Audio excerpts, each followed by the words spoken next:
It was tight. Yeah. Well, what I mean is the hot fuel handling was no good. They just had to do something drastic, and they started with this recirculating line, and a lot of other people came along. Ah, okay. And did that too. Yeah. They used to have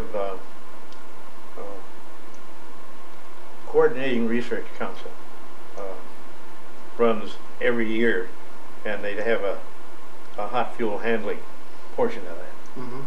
And we went to Kingman, Arizona one year, and the AMC V8 was the only one that would handle the hot fuel, because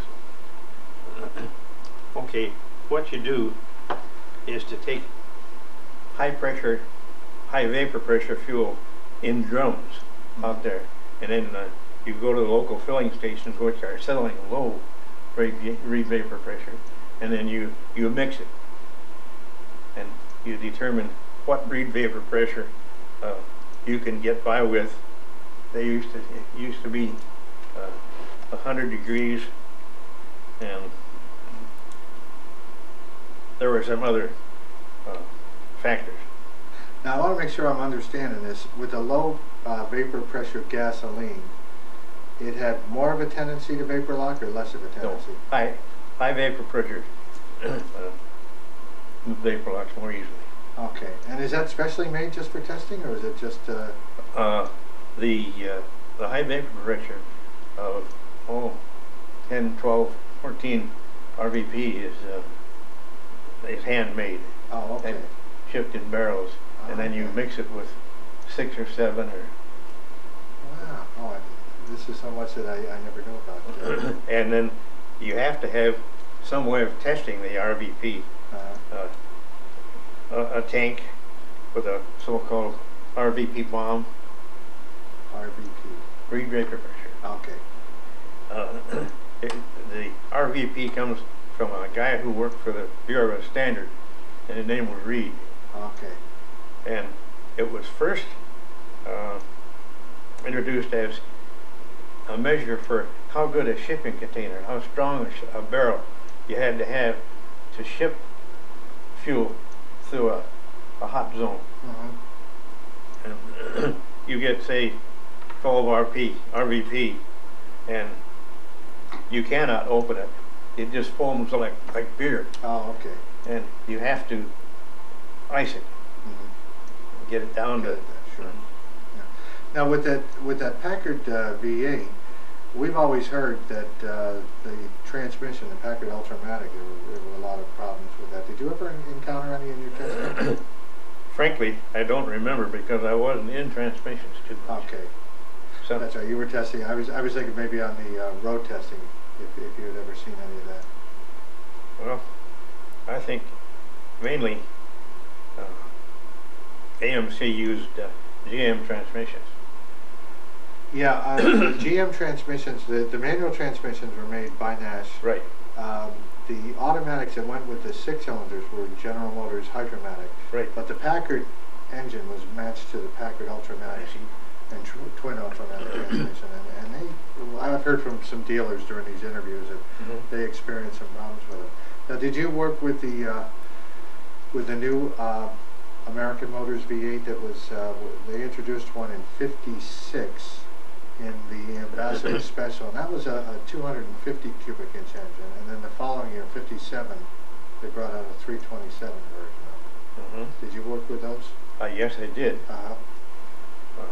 It was mainly hot fuel handling, mileage. We had a crew, I don't know, okay, 2 guys who did our road testing, and we'd go out close to Kenosha on the levelest road we could find and run 30, 40, 50, 60 miles per hour with a burette, and you see and a 5th wheel, and you see what mileage you got. What's a burette? Oh, it's something to measure the exact number of cc's of gasoline. Gasoline. Wow. Oh, okay. So you used that and you had a fifth wheel to check the speedometer error? Was that the well, purpose? we didn't believe the speedometers at all. Yeah. It just, Yeah, I think speedometer standards back then were a little bit on the loose side. right. It was, 55 miles an hour as we understand it. Well, that too, but the odometer part. Yeah. Okay, so you used the fifth wheel was used to measure Right. the actual mileage. Okay. And how did do you remember any of the gas mileage figures? They did pretty well, I think. No, but I do remember that yeah, they did pretty well where that goes, especially with the big six and overdrive. Yeah. Yeah. You, That to me has always been the preferred combination. yeah. Well, Hobart explained to me one time that the main cause of friction in an engine was running piston rings up and down the bore. That's what I've heard, yeah. So the slower you could turn the engine and get the power you wanted, the better fuel economy you're going to have. Okay. Okay. And then with the six, of course, you've got fewer pistons going up and down. That's true. Yep, that's true. Now, with the engine testing, when you did the new AMC V8s, the 250 cubic inch and the 327 cubic inch, did you learn anything from the Packard engine test that could be used with the Nash engines? Not that I remember of. They were always testing different piston rings and Yeah. this sort of thing in order to, okay. And these dynamometer, they were generators when they were, and the engine was pulling, and they could be made to turn the engine. Oh, okay. And they were, the dynamometer itself was had a scale. It could rotate on its axis, but then it was restrained by a pound scale. And RPM times torque gives you horsepower. So you're always well, you're always looking for a lower friction engine. Yeah. Yeah. But I guess you want to maximize the horsepower whenever you can without damaging. Sure. Was there any effort by Nash to beyond what you've already told us to get more horsepower out of the Ambassador 6 besides boring it out? I know we went to dual carbs. Yeah. Well, I think that was boring it out and dual carb was about it. I think that was about all you could do back then. Yeah. Nowadays, of course, they've got electronic timing and right. Fuel injection. Yeah. And supercharging. And supercharging. I was in a supercharged Mercedes yesterday, and it was quite interesting because the trend has been towards turbocharging. Did they supercharge any of the Nash engines? Turbocharging. Yeah. Oh yeah. Okay. And did you get a chance to test any of those? Yeah.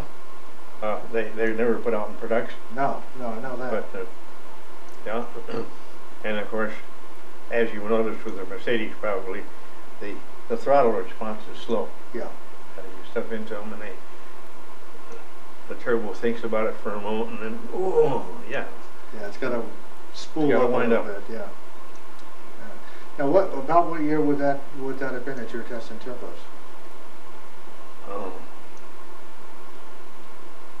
I don't know. It was all on dynamometer, and nothing ever got put in production. Yeah. I should explain too to the people out there in civilian land that when you work for a car company, you have a hard time remembering specific years for certain events because you're working on the 1955 cars in 1952 and 53. So when we talk about 55, he remembers it as 52 or 53. I worked for a car company, and I can't get the dates quite right because I worked as a liaison to engineering, and we had the same thing. I was working always about a year in advance of production. So, but those turbo engines, and did any of them blow up? I'm trying to imagine why they didn't. No, I don't remember it. Yeah, I wonder why they didn't put them into production. That would have been a pretty fast car. It would have been, but you could always get enough out of that old 6, that Yeah. Ambassador 6. Yeah. And it had torque, lots of it. Yeah, and of course, I think Kaiser tried a supercharger with their engine, and it didn't really do them much good. That's true. Yeah. Now, Howard, you worked in engineering for quite a while, and one of the programs you worked on was crash testing. That was the last one. That was the last one. Tell us about that. Well, Nash kind of got into crash testing a little by little, and I went to all the other places that did crash testing every year or so to pick up new hints of things that we could do. Our first towing a car into a wall at 30 miles an hour was done with another car, and the driver had to be as sharp as he could to make it 30 miles an hour, right on the head, not over, not under. Okay, and he was in the front car towing a dead car behind him? He was going beside the other car with a boom. Oh, okay. Out, and he'd take it up to the speed and then cut it loose, 10 feet short of the wall. And how could you cut it loose? Pull a lanyard. That is, it was a small ring and a rope. And then the car, and there was of course no driver in that car. That was the purpose of that, and it would hit the wall. Yeah. Ah. Okay, it would take him down a piece of I-beam. Yeah. And then there was a dolly. It was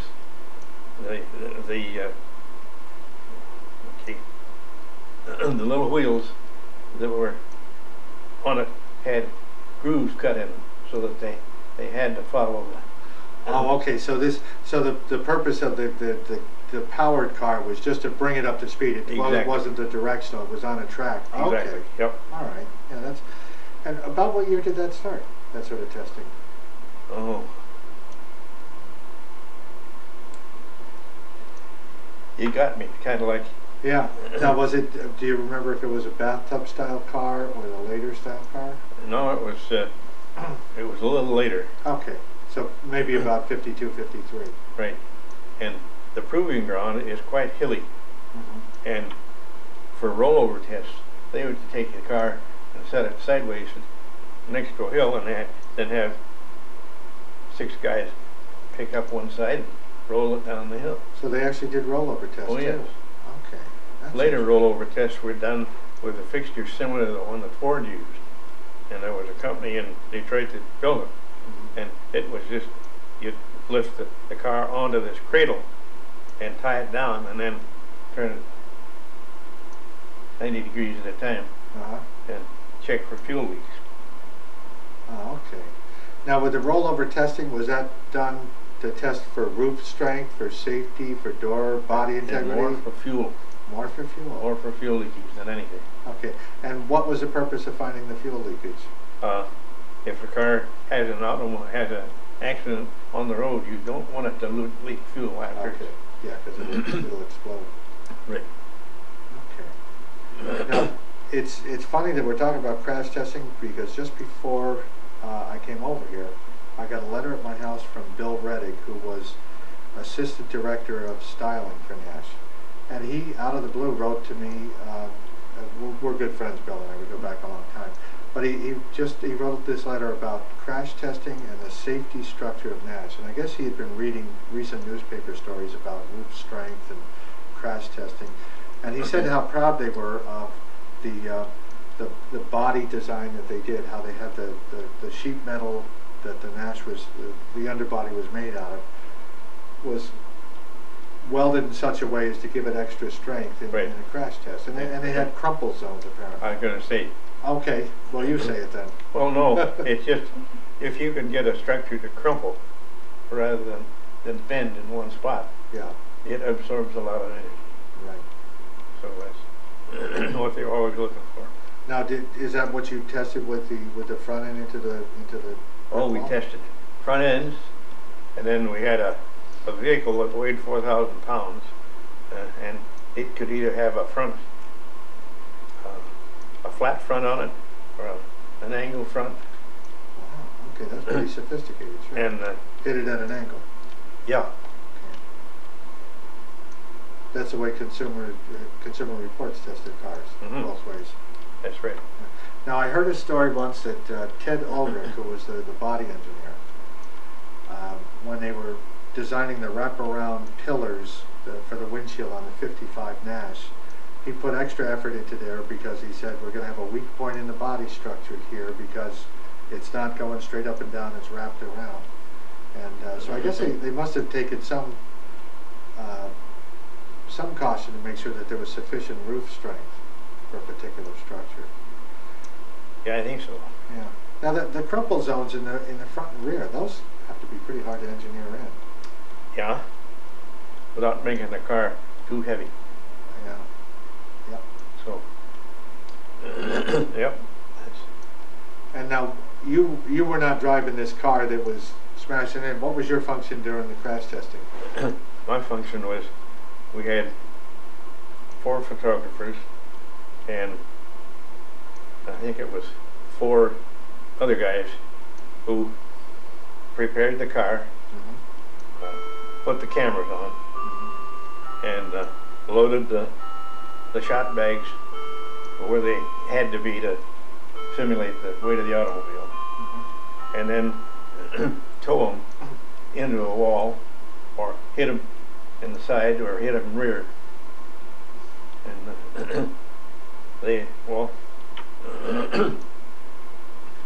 when the new models came out, that was the busiest time of the year, because you'd dress up 2 to 3 cars and then try to run them all in a day. Because